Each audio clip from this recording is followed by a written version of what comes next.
Magandang hapon po sa ating lahat. Konting mga announcement lang po.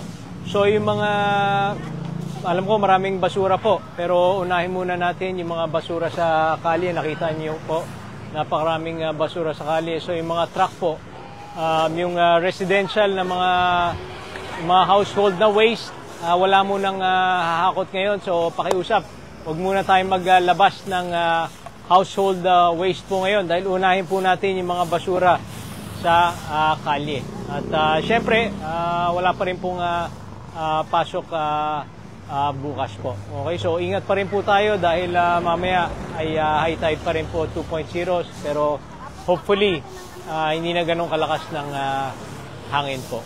Okay, so yung mga basura po natin sa mga bahay po natin, wag muna nating tatapon po. Okay, unahin muna natin itong mga basura sa kalye.